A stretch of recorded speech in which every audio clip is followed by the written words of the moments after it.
DJDUBL.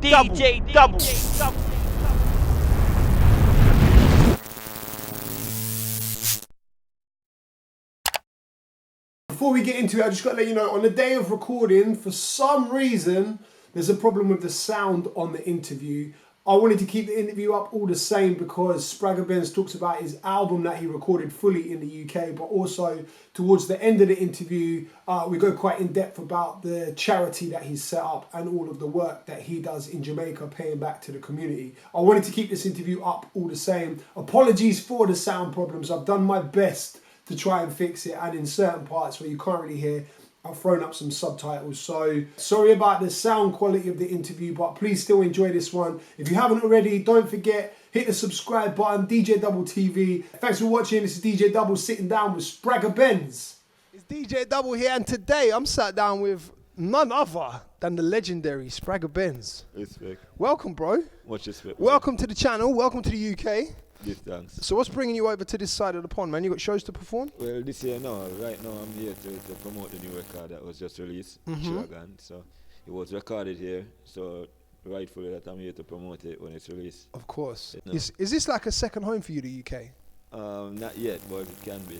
Becoming a regular though. Last year you was here, regular, you shelled down Notting Hill Carnival last year, right, with Sasko. Yeah. Crazy. Good vibe. Absolutely crazy, man. Yeah. And like I sat down with Sasko last year, and he actually named you as one of his biggest influences and like inspirations for his career. Yeah. And when it comes to UK artists as well, there's an artist called Gets, yes, who's named you as a big inspiration to what he does. Do you know, are you familiar with Gets? Mm-hmm. Knowing that somebody from a different genre, someone who's leading the way in a different genre, in an entirely different country, is inspired by you and your journey. Like, how does that feel as an artist? That's a good feeling to know that people out there respect what you do, even in different genres in different countries, and still emulate what you do and still get inspiration from it. That's a good vibe, you know. Of course, reggae music just inspires so many different genres as well. Exactly. It's like the root of all music almost, right? That's my point, you know. I wouldn't say all, but a lot. Yeah. A lot of music and a lot of new sounds nowadays is derived from reggae and dancehall. Where did you get the name Spragga Benz from? Spragga came from friends of mine. Aunt who was from London here, Aunt Flo, who used to, cook for us in the evenings after school. And like I wasn't present one evening, and she was looking for me and asking, "Where's the little spaghetti one?" Spaghetti one, yeah. So friends started laughing, call me Spigs, right? Sprags, and Sprags, and yeah, Spragga. Yeah. And then it evolved from there. Evolved into and because Benz is part of from La Benz, right? The park, yeah, La Benz. A sound system by name of La Benz. Like you have Stone Love. Yeah. Well, we had La Benz. I was aware of La Benz. I just didn't know about the Spragga. Yeah. From spaghetti. Yeah.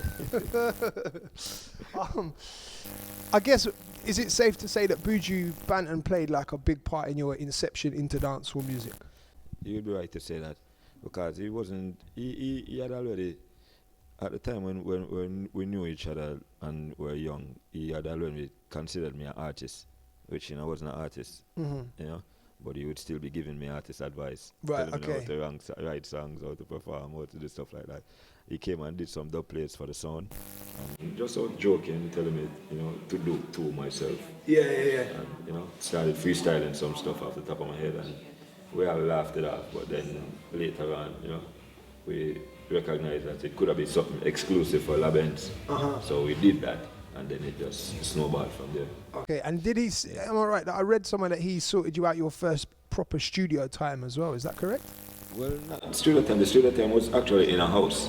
Right, okay. Yeah, a makeshift on the sound, and we plug up the mics and play the beats, and we just did it live to the sound. Right, okay, I see. You got an album called Two Bad DJs. Yes. That you did with Beanie Man. Yeah.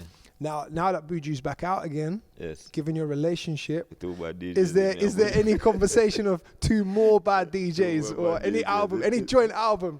It's possible still now, because even when he was away, I still had a close link with his sons. So Marcus have some tracks with me that we produced, and I have a couple collaborations with Jazeel. Okay. So it might be a family reunion type thing. Let's see, man. Buju and sons. And that would be an amazing thing, two more bad DJs. Let's talk about the album then. So you mentioned it already, Chiliagon. Yeah. Chilagon? Yes. So my understanding of the word is that's a shape with 1,000 sides. Yeah. Is that the same definition that you've used the Yeah. word for, right? Yeah. Okay. With 1,000 sides. So explain why the album is Chiliagon. Why is it called that? We were making the record and so many different genres were incorporating in the record. Musically, we were saying that the idea, we can actually say what we want, but we can't put a finger on it. You know, we can describe what we're going to do, but if we're going to tell somebody that, yo, you know, this is what it's going to sound like, they can't know this is what it's going to sound like until you actually hear it. So it's not something that you can actually imagine what it's going to be, but you know, intellectually what it is. Yeah. You know, but imagine image-wise, you can't really say that is a Chilagan, because you don't know what the 1,000 sides. You can't say that's a hexagon or that's a decagon, because those signs you can't count them, you can't actually make the image in your mind. Yeah. But as a dancehall artist making this Chilagan album, you picture it until you hear it, really. Right, I got you. Because when I looked at it, and in terms of like the artwork and the track list, even the names of the songs, you would expect it to be a full dancehall album, or maybe like with some roots reggae in there or something. Do you know what I mean? But it's almost, it's not. I can't say the opposite, but it's like you say, like there's so many different parts to it. Like there's a tune, Link Up. Yeah. It's kind of like starts off like a hip hop record. Kinda. But then towards the end, it's on a dancehall beat. And it switches like crazy, man. I like a lot how you done it. Yeah. In terms of like you as an artist and making this sort of album where it is multifaceted and it's difficult to put what genre that it would be. Not to me, it's dancehall. You think Because so? as we discussed earlier on, a lot of the different genres got their roots from dancehall. Okay, all right, yeah. I like that. But like spread out, for example, is more like the breakdown of that is more like a trap beat. It's like trap music kind of dance. To me, it's not really trap to me. Spread out is more like dancehall with incorporating some dandiya, some Indian sounds. Making that kind of where it's just a fusion and it sounds very modern, it sounds up to date, and you sound like a new artist. Does that make sense? Was that difficult for you to do that? No, it wasn't difficult because it's just part of the creative process. You do this already, and you know you're not going to do this again today, you're going to do this tomorrow. And you know, so it's not difficult, it's stages. Right. Yeah. Okay. Why is now the right time to have a new Spragga Benz album? Because it's been like 9 years since the last one, right? Exactly. That's been a while since the last one, so it's a new decade running in, so representing. Yeah. Why now are you like ready for it to come? Well, I've been ready before now, but that's the process in setting up the release. Yeah. It takes time. It's not something that just happens overnight as you would have wanted it to be. Different people have to get different parts ready, and artwork have to be right. All of the wording, the mixing, the mastering, everything, all of that goes in the process as well. So it took us like 2 years to do all of that. 2 years to complete. Yeah. You know what? It's dope to hear you talking about like mixing and mastering, because so often I find nowadays artists don't really bother with that too much, because when music's so disposable and people are over it real quick, they don't put the effort in. Does that make sense? Exactly. Like so much stuff isn't mastered properly now. Yeah. Some of them, they don't know. And don't know the difference, really. Because they're just so enthusiastic about making a song or making a sound. They put it out and not know that it's more to enhancing the sound to make it a hit.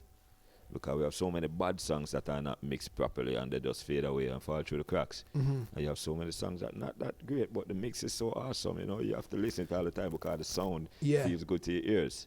So a lot of people don't realize the importance of mixing and mastering.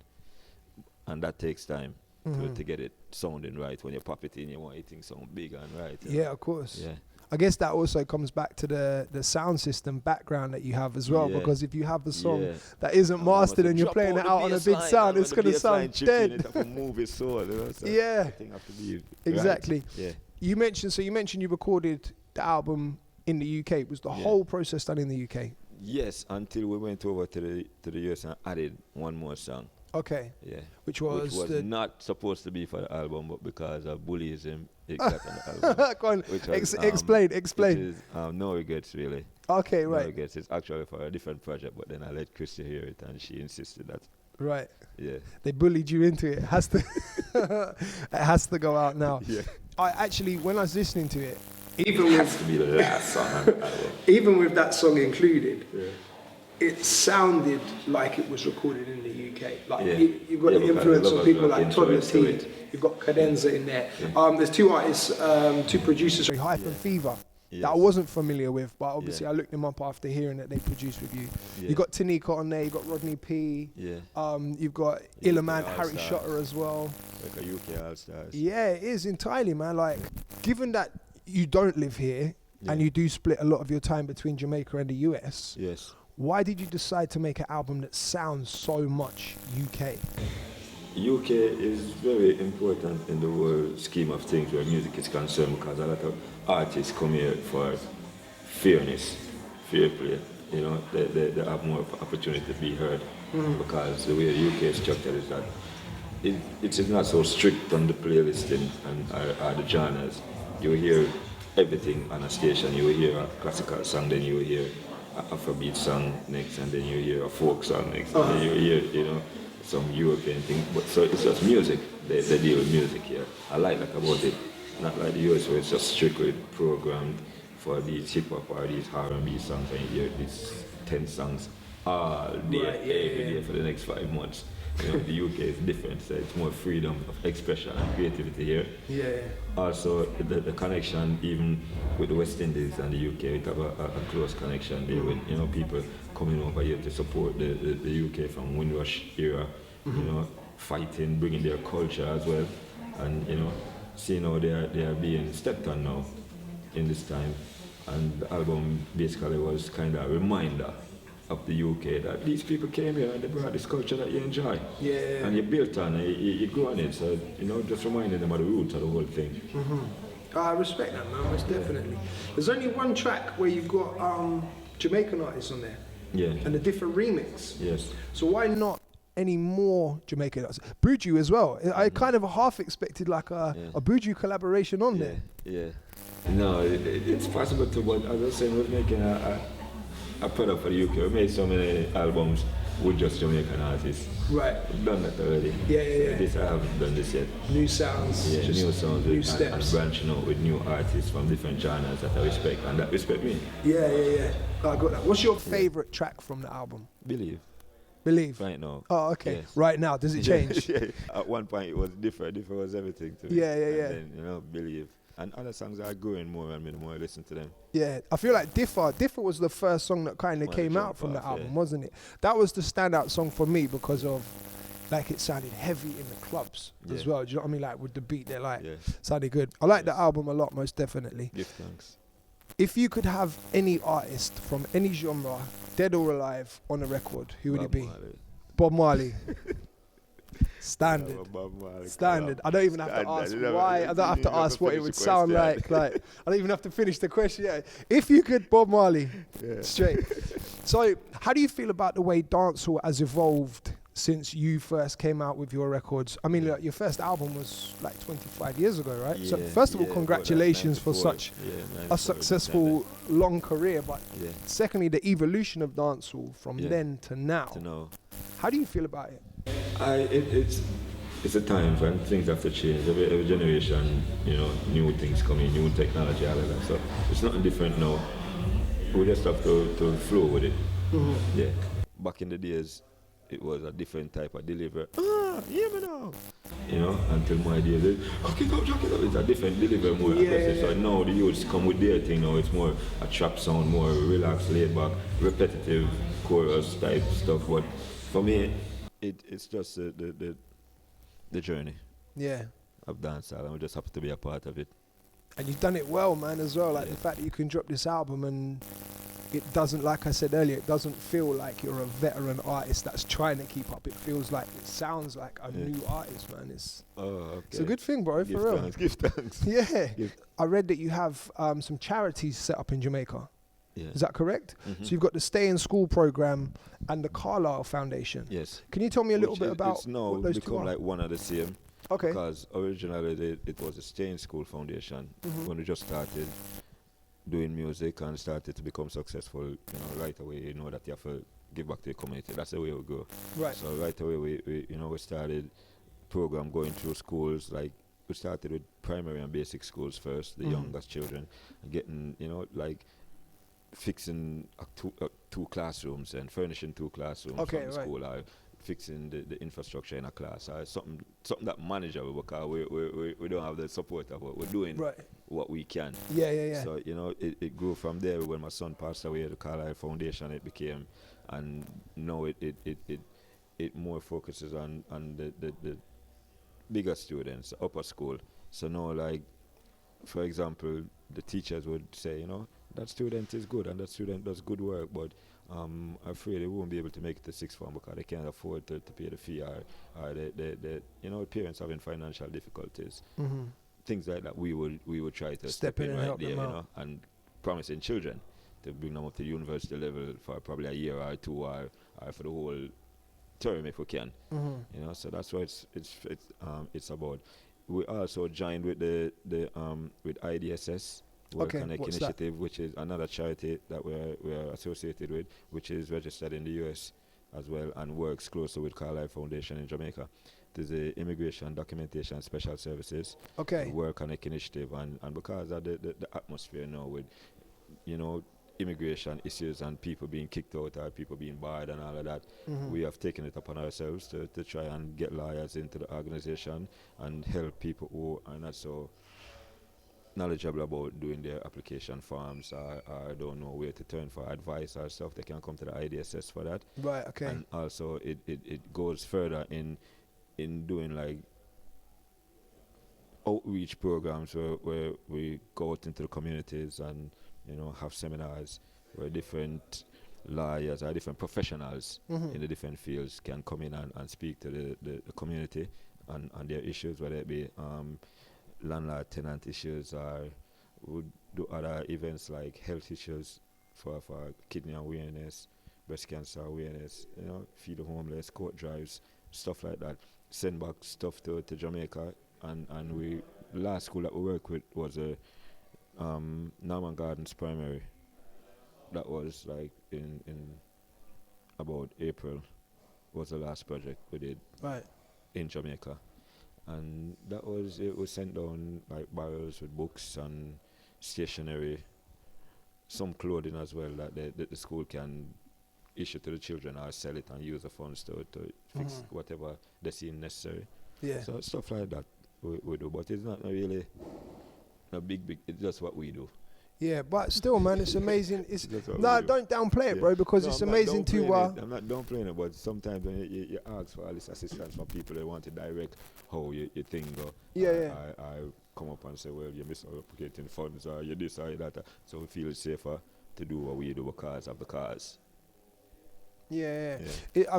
I like hearing about it when artists are giving back to the communities. You know what I mean? Like it's an amazing thing to hear that. And one thing I think that a lot of people in the UK, they don't realise Jamaica's a third world country. Yeah. Do you know what I mean? What they To see the is way we do it, yeah. what they see is when people are on Instagram posting from their holidays, Yeah. and they see the 5-star hotels and the Yeah. dolphin resorts and the Yeah. waterfalls and stuff. Do you know what I mean? So Yeah. I feel like it's important to have that kind of message out there that Yeah, man. There is a whole- And to me, as far as I'm concerned, 90% of Jamaican artists do charitable work. That is not recognized, or that we don't make no noise about, because 90% of them, the artists, are responsible for their communities. right. Okay. So there's a If lot there's going on here. The so artists if are it's looking not at. registered as a charity or whatever, if there's a problem with the people, they find the artist before they even find the minister. Right. Okay. If they can't send the kid to school, or they don't have dinner, or they don't have shoes, they find the artists that live in their community. So most artists, without even recognizing it, you know, do a lot of charities. So they are all doing it. Yeah. Yes. Yeah. That's amazing, man. If you check it, Bounty Killer is from Seaview, him responsible for CDB Gardens, Dexter Dobbs, Shabba Ranks. Every artist will come from whatever respective area, garrison you come from, you're responsible for that. And it's not the people push it on you. The artists just take that up naturally. Yeah. I rate that. I really do. Yeah. So what's next for Spragga Benz? What's happening now in the timeline? The Yeah. album's out. Yeah, the album You're is here in out, the so- UK. We're talking about it. So Yeah. what happens next? Well, it's just more promotion for the rest of this year, because it just came out. We want to keep it in the #1 spot for a while, you know. So just more promotion going out there, letting the people know that it's there, it's out now, and you know, spot dates here and there, but mainly promotion for the record. For the rest of this year, yeah. You're gonna come back for Carnival? Yeah. Next year, definitely. This? Definitely Oh yeah, of that- course. Next year, 'cause it yeah, just yeah. passed, so the next 2020 one coming- Carnival. I'm gonna book that early. Yes. Yeah. Amazing. Well, thank you for your time, bro. I really Yeah, man, appreciate it, much man. The respect, album brother. sounding heavy. Give thanks. Really enjoying it. So Give thanks. it's DJ Double here with Spragga Yeah. Benz.